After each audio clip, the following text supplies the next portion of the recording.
Hi conscious beings, welcome to my channel on spirituality, tarot, oracle, and today I'm doing a podcast. It's quite new for me. It's the first time I've done one podcast in French and now I'm doing the English one. So today's podcast is about a vision that I would like to share with you, a vision for a new society. And this is happening, it's coming, it's not something that we are going to wait for. Those changing are right now occurring in the society, in people's mind. So stay tuned. For those who don't know me, my name is Gail. I am a life guide and a spiritual teacher, and I help meaning seekers navigate a more conscious life toward greater happiness. If you want to receive more content like that on spiritual topics, my oracle readings, I also do therapy channelings and things like that. So make sure you subscribe to my channel and click the bell button for the notifications. And with no further ado, let's start. Let's jump into the topic. So what is this new society that I'm envisioning, that I was talking about? So basically, it's a society where we don't have to worry about money in order to cover our basic needs. Food, shelter, clothing, all that.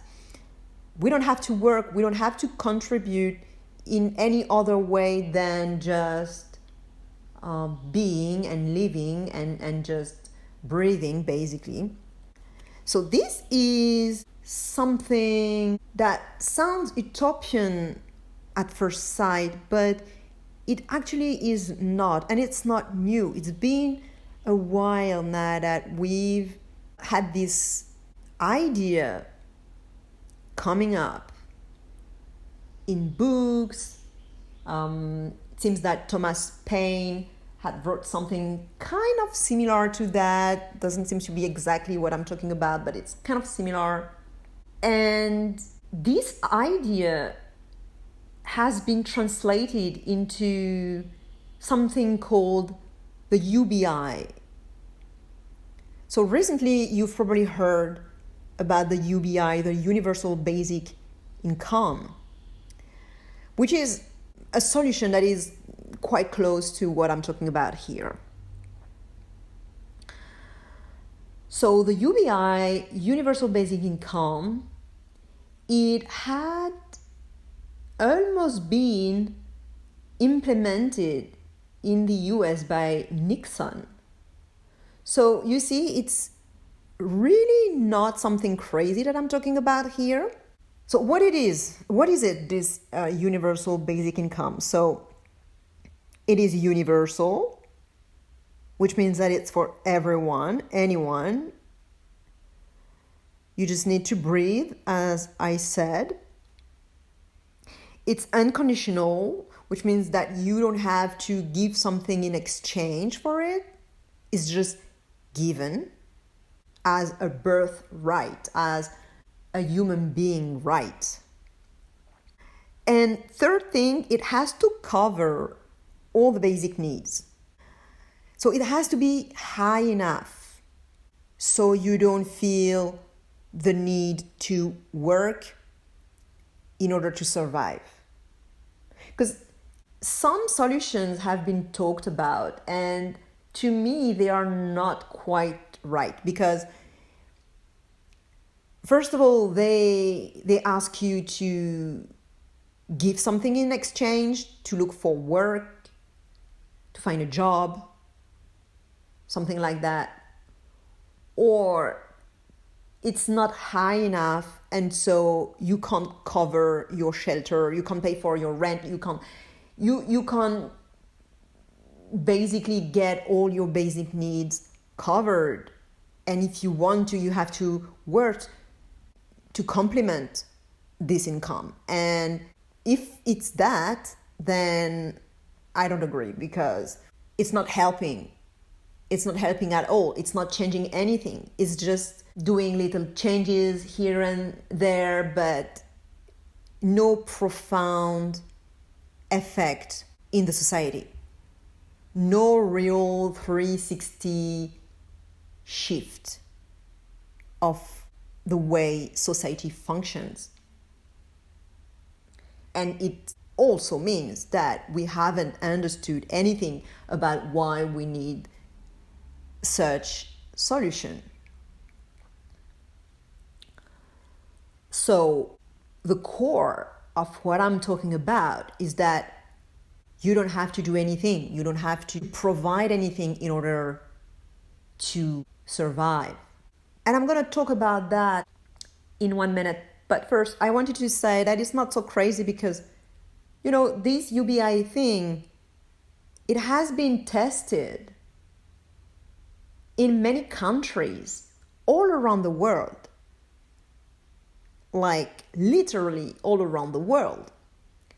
From India to some countries in Africa, to Finland, to Alaska, to Florida, to Canada, to I can't even tell you how many countries and places and states and regions it has been tested, and it was very successful.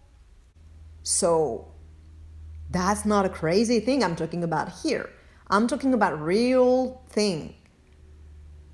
And because of this current situation with the COVID and this crisis that is now striking people as a result,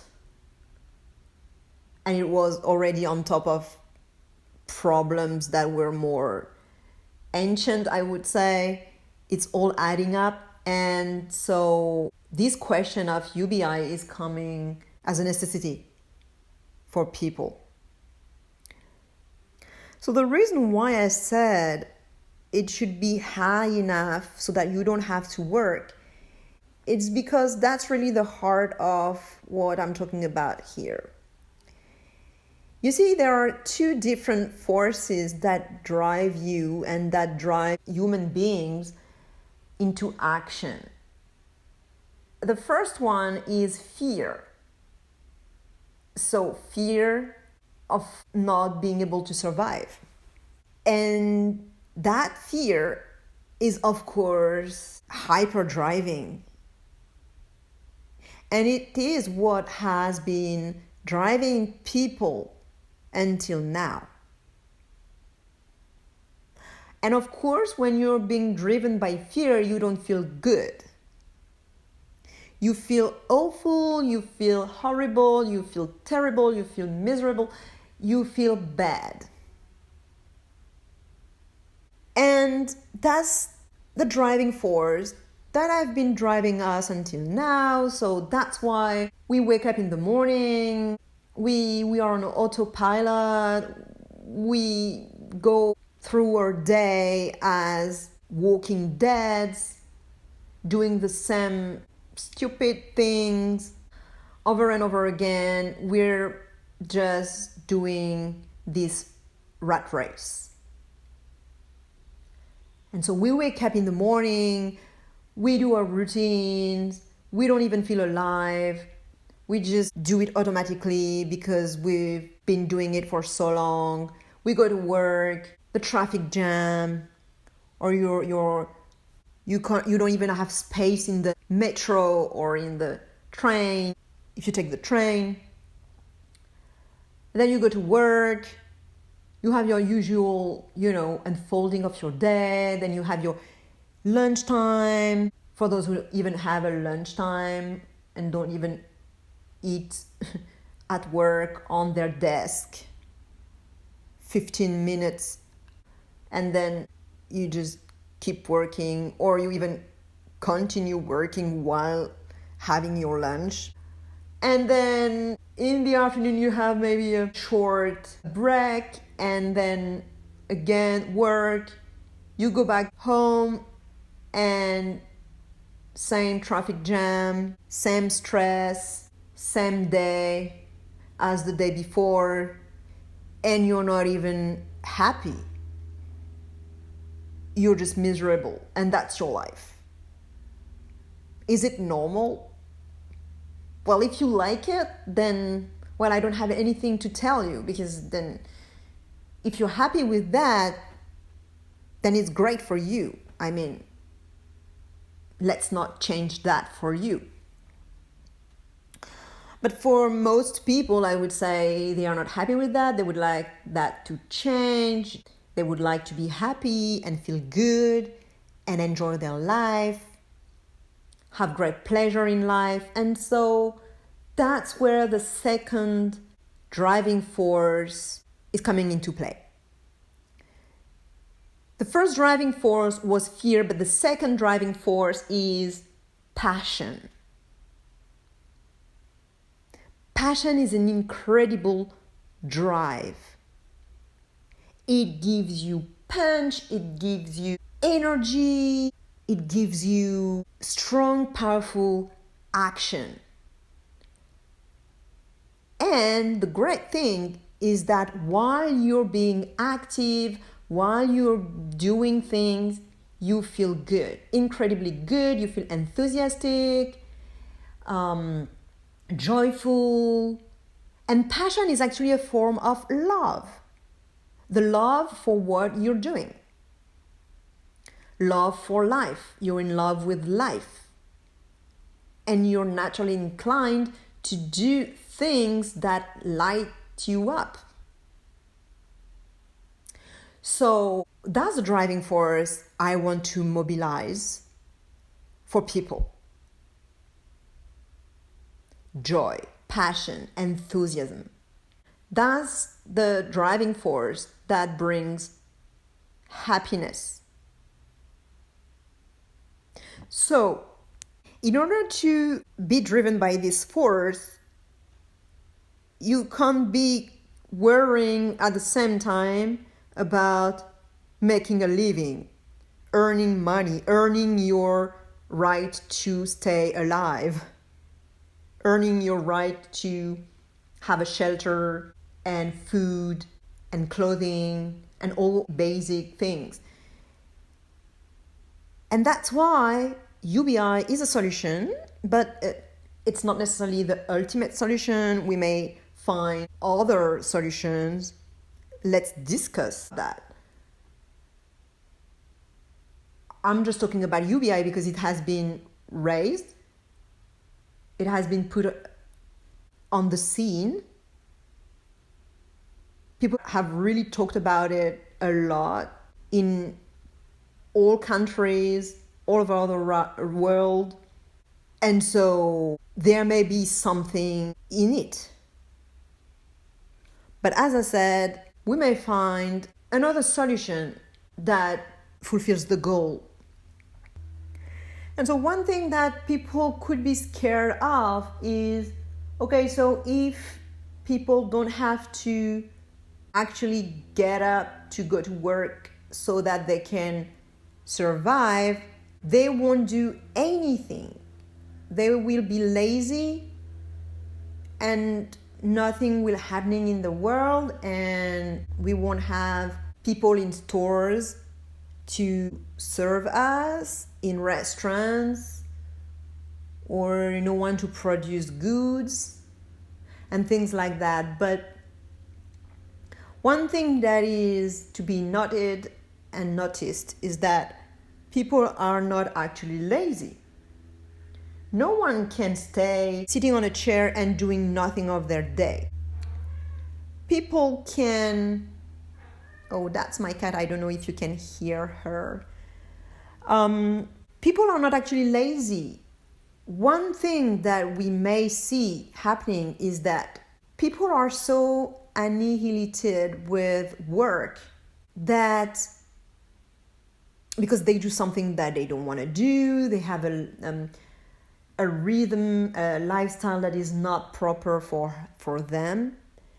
And so what happens is that as soon as they have spare time, they just spend doing nothing special, sleeping, watching TV, playing video games, and things like that. On holiday as well, they will stay on the beach and sleep in the sun. And so we will say, oh, okay, so that's what people will do when they are not obliged to go to work. Well, first thing is that, of course, first 2 weeks, first 3 weeks, first 2 months, maybe they will be like that. But then who can stay like that for forever doing nothing? No. The reason why they have to rest for a while is because they have depleted themselves with their lifestyle. And so as soon as they have a moment, they have to replenish. And also this automatic pilot that they run on, it's not inspiring, it's not bringing life force inside of themselves. So it keeps them being depressed 24/7. This kind of depression that is so ingrained in the society that we don't even talk about depression. We have to talk about depression only if the person is crying 24/7. But look, if you are not feeling alive, you're not feeling joyful, and things like that, it's kind of being depressed. And of course, you will never have energy. Not today, not tomorrow. There will be no moment, even holidays. Will be lacking energy, will be lacking motivation. But the second thing I would like to say about watching TV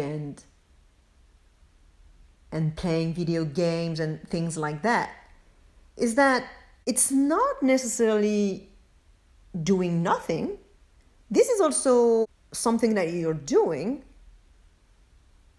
But as a society, we said, okay, playing video games, it's unproductive and it's bad. It has no value. So that's raising the question of value and contribution as well.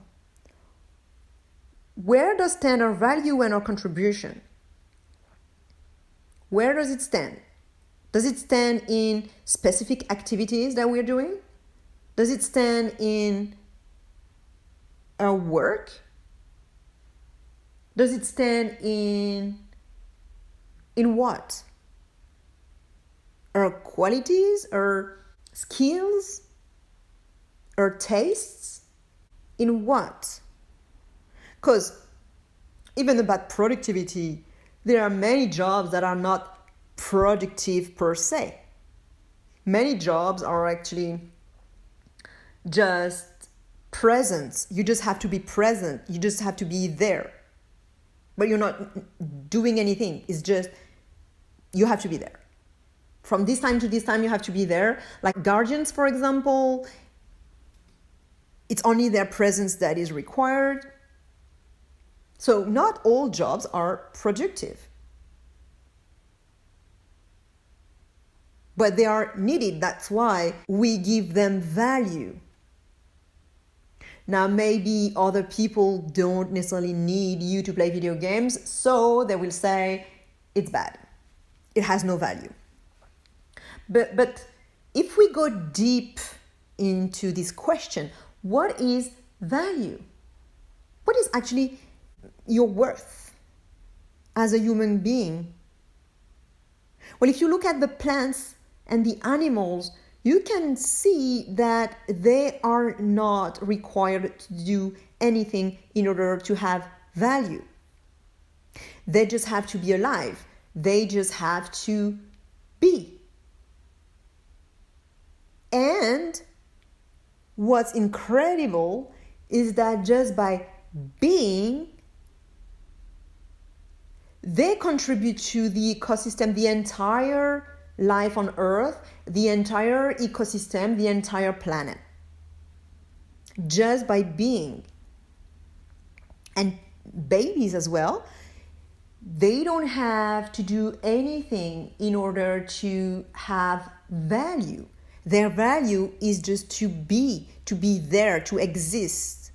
Because you'll have your baby in front of you, you will then be happy and joyful because you have a baby. The baby is in front of you, and the baby doesn't have to do anything. It just has to exist. So when does it stops? When does it shift? When do we decide, okay, now you have to be doing something? You can't just be being. You have to be a human doing now. Maybe when cognition starts, then we're like, okay, now you have to be using your cognition and be doing something. You can't just be. And you have to be doing something that we want you to do, that we need, because if we need it, then it's valued. So you have to fulfill our needs so that you have value as a child. And that's how it all starts. And then we become human doings that have to fulfill someone's needs, but it changes from culture to culture what people need. It's not the same, and therefore the value, you can be valued in some environment, and in another environment you won't be valued the same. So if you're good at arts but your family doesn't value that, then you don't have value. If you're good at mathematics and your family does value that and your society does value that, then you'll be valued, you'll have worth. Okay, that's quite tricky. That's quite flawed, I would say. But what if as human beings we don't have to do anything? We just have to breathe. And by just being who we are and living our life, doing the activities that are representative of who we are, we contribute naturally to the society at large. And so maybe playing video games is contributing in some way to the society at large. Maybe yes, maybe no. But I think to answer this question, it would be wiser to focus on the person, the individual, and see whether this individual is feeling replenished after they have watched their movie or after they have played their video game. Do they feel, and you can ask yourself that question if you're doing that, or anything, any activity that you're doing, even work or anything, any activity really, ask yourself, do I feel replenished? Do I feel more alive now that I've been doing this activity? Do I feel good? Do I feel better? Or do I have the feeling that I have lost my time and that I'm feeling even more depressed?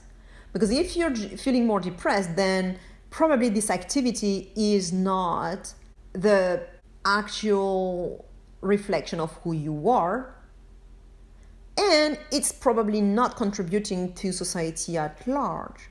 While if you feel replenished, more alive, joyful, happy, and replenished, then probably that you're closer to your true self, and being closer to your true self means you're contributing to the whole ecosystem, the whole life on Earth.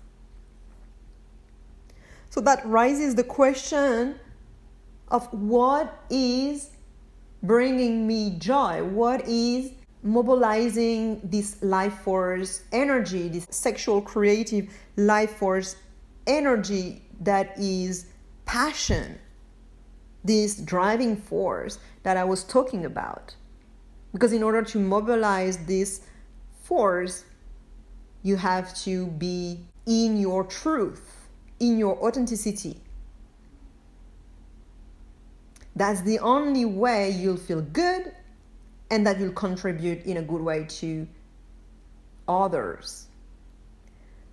Okay, and so now that we've dug profoundly into this topic and we've realized that, okay, so I can just be myself.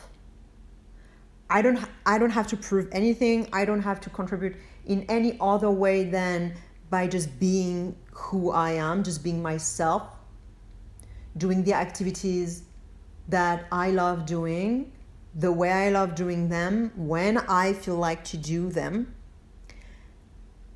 And there's no threat to be doing that way, that your value, your worth is assured. And so once you realize that, you can relax, you can feel better, and whew, that was a big one. Now, another thing we can go to now is to realize that it's connected to the contribution as well. So you'll see what I mean. This concept of not working per se has been the model ancient Greeks had, because a large percent of the population, the free population, was not working. But who was doing the labor? It was slaves. So obviously there is something quite wrong about that, but they were not conscious of the things we are conscious of nowadays. So we've evolved as human beings. Our consciousness has embraced more. We've become conscious of more. We have had higher perspectives. And so now we can realize that, okay, having slaves, it's not okay. But they were living this lifestyle that I'm talking about now. And so what we can notice is that they were actually doing a lot of activities, and those activities were so powerful that this period of time became one of the greatest periods at all levels: innovation, philosophy, wisdom, spirituality, technology, sciences, political and social and societal shifts as well. So it was very large. There was this concept, Plato's concept of the good and the beautiful.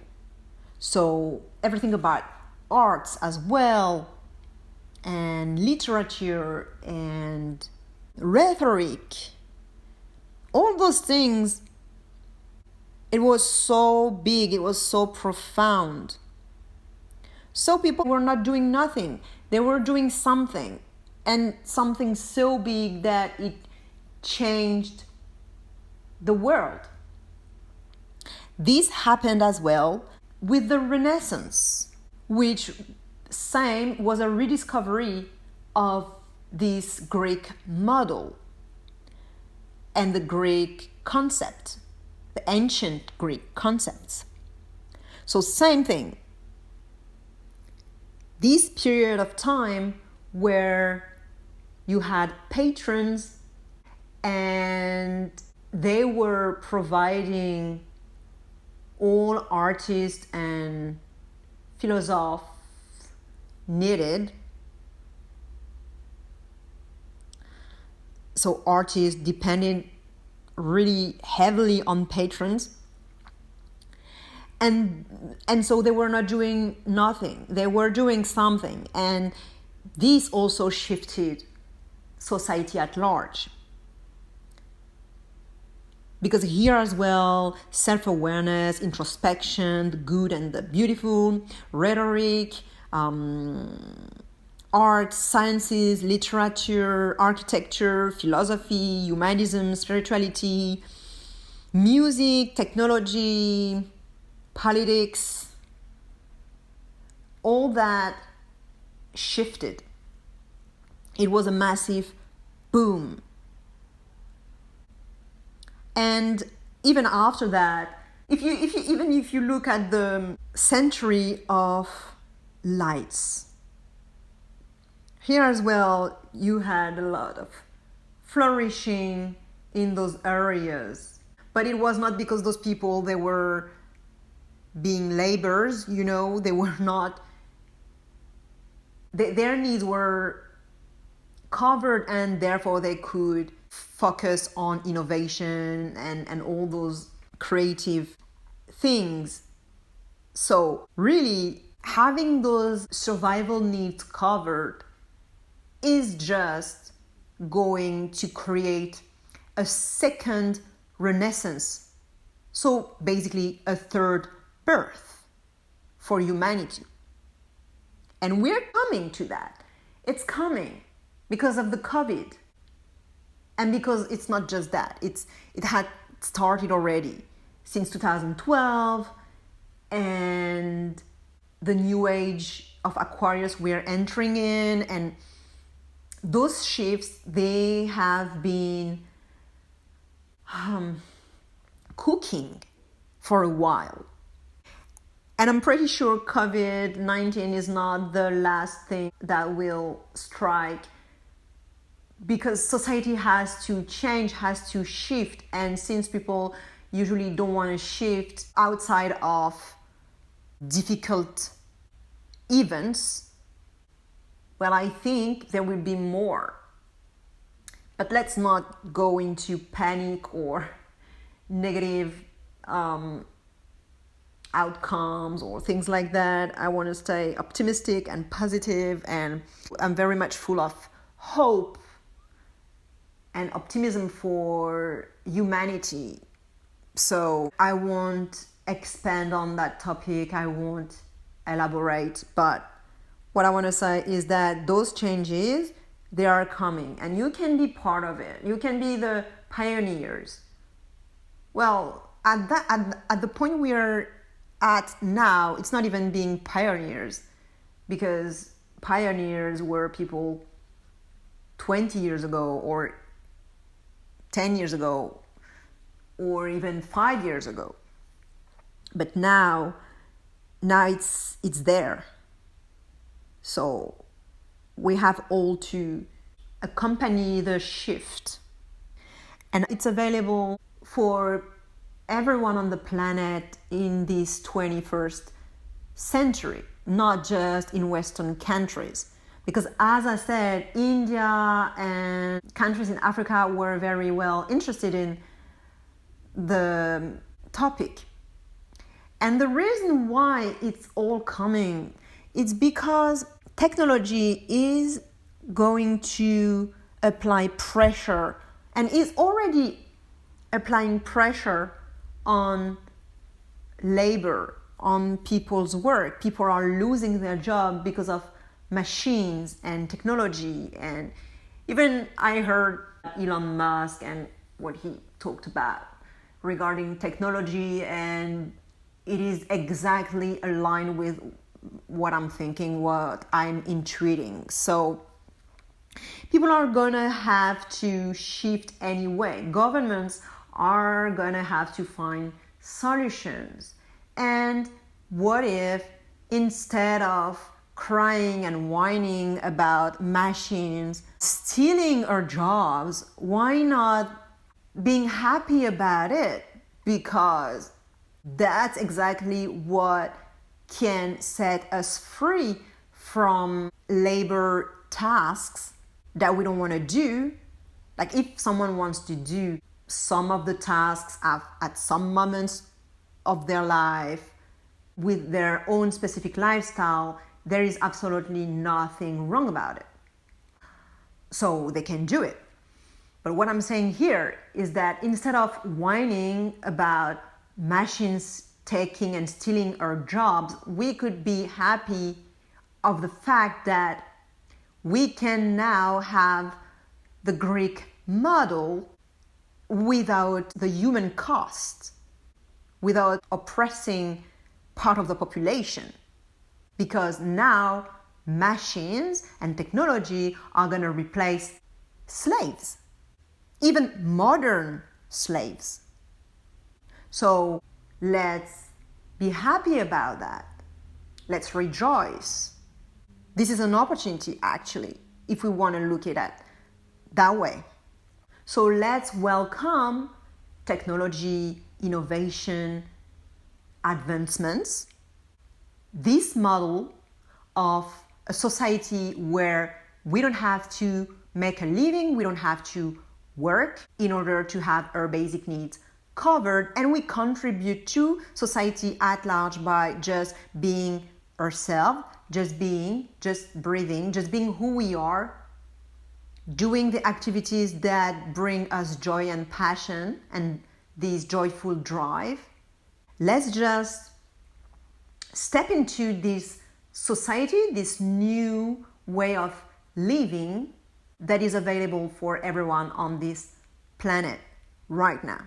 So, what can we do? What can you do at your specific singular level to start implementing this change in your own life? Because of course things are gonna happen with governments, but let's not wait for the governments to start working on that.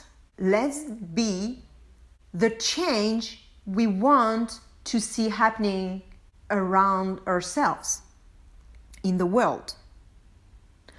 So, what can you do at your level to be living this life?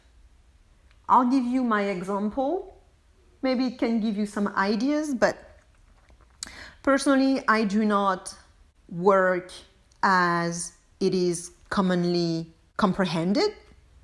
I do work a lot though, but I don't call it work, and I don't think people would call it work. I mean, sometimes I call it work, but not in the way it is commonly understood. So, as you have probably understood, I'm very much into spirituality, esotericism, metaphysics, sciences. Well, this one you don't know, but probably philosophy, of course, wisdom, psychology, of course, a big one. But actually, I'm interested in so many things, like a polymath, I would say. I'm interested also in technology, I'm interested in business and investments.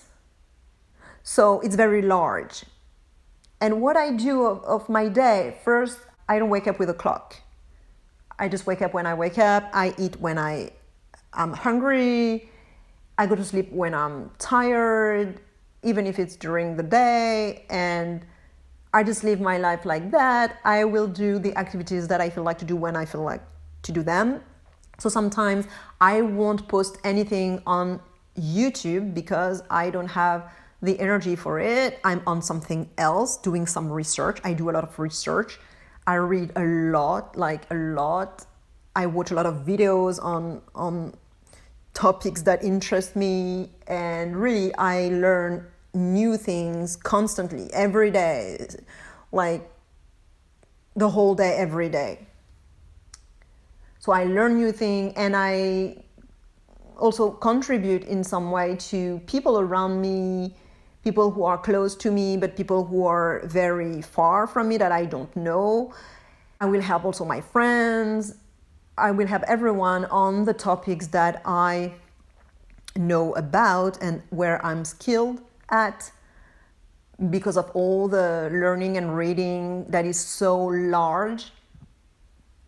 I can leverage all this knowledge and wisdom to help people. So I interact a lot with people on Facebook groups and other interactions. Really, a big part of my day is about that, interacting with people, sharing my tips, my knowledge, my insights, guiding them through difficult times, things like that. Also, I meditate a lot. A big part of my day is about meditating. I almost forgot to talk about it while it is one of the biggest things I do of my day. But that's how I live my life.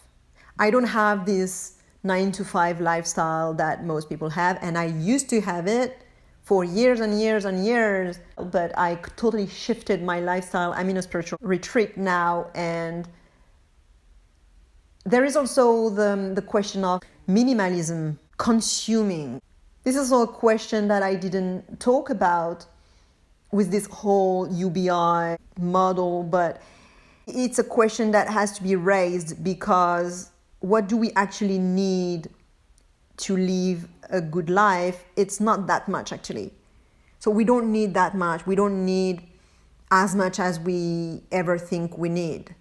And we may actually have a lot of consuming goods and a lot of money and still feel miserable. So this is another topic. I won't go into it right now because it's been already 50 minutes. That's crazy.